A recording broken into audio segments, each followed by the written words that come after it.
बोल वृंदावन बांके बिहारी लाल की जय।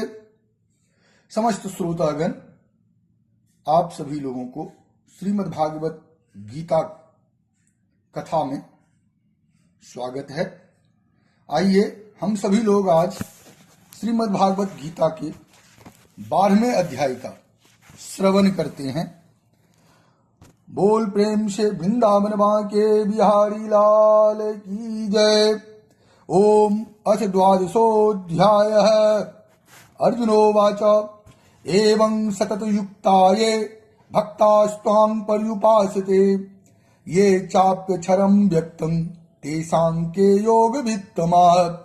अर्जुन बोले, जो अनन्य प्रेमी भक्तजन पूर्वोक्त प्रकार से निरंतर आपके भजन ध्यान में लगे रहकर आप सगुण रूप परमेश्वर को और दूसरे जो केवल अविनाशी सच्चिदानंद घन निराकार ब्रह्म को ही अति श्रेष्ठ भाव से भजते हैं, उन दोनों प्रकार के उपासकों में अति उत्तम योगवेत्ता कौन है? श्री भगवानुवाच मयावेश्य मनो ये मां नित्ययुक्ता उपासते श्रद्धया परयोपेतास्ते में युक्त तमामतः। श्री भगवान बोले, मुझ में मन को एकाग्र करके निरंतर मेरे भजन ध्यान में लगे हुए जो भक्तजन अतिशय श्रेष्ठ श्रद्धा से युक्त होकर मुझ सगुण रूप परमेश्वर को भजते हैं, वे मुझको योगियों में अति उत्तम योगी मान्य हैं।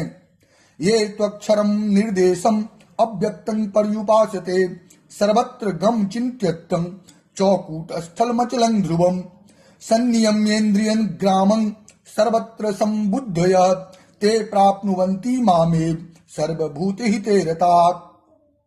परंतु जो पुरुष इंद्रियों के समुदाय को भली प्रकार वश में करके मन बुद्धि से परे सर्वव्यापी अकथनीय स्वरूप और सदा एक रस रहने वाले नित्य अचल निराकार अविनाशी सच्चिदानंद घन ब्रह्म को निरंतर एक ही भाव से ध्यान करते हुए भजते हैं, वे संपूर्ण भूतों के हित में रत और सब में समान भाव वाले योगी मुझको ही प्राप्त होते हैं। क्लेशोऽधिकतरस्तेषा अव्यक्तासक्त चेतसाम अव्यक्ता ही गतिर्दुःखं देहवद्भिर्वाप्यते। उन सच्चिदानंद घन निराकार ब्रह्म में आसक्त चित्त वाले पुरुषों के साधन में परिश्रम विशेष है, क्योंकि देहाभिमानियों के द्वारा अव्यक्त विषयक गति दुख पूर्वक प्राप्त की जाती है। ये तु सर्वाणि कर्माणि मयि सन्न्यस्य मत्परा अनन्येनैव योगेन मां ध्यायन्त उपासते। परंतु जो मेरे परायण रहने वाले भक्तजन संपूर्ण कर्मों को मुझ में अर्पण करके मुझ सगुण रूप परमेश्वर को ही अनन्य भक्ति योग से निरंतर चिंतन करते हुए भजते हैं। येषामहं समुद्धर्ता मृत्यु संसार सागरात् भमामि न चिरात् पार्थ मया वेशित चेतसाम।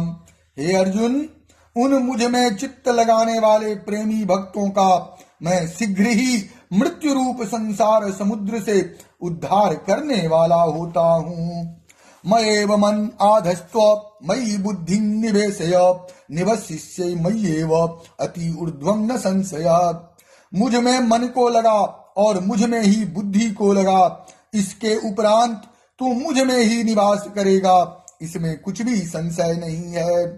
अथ चित्तं समाधातुं न शक्नोषि मयि स्थिरम् अभ्यासयोगेन तत्तो मामिच्छाप्तुं धनंजय।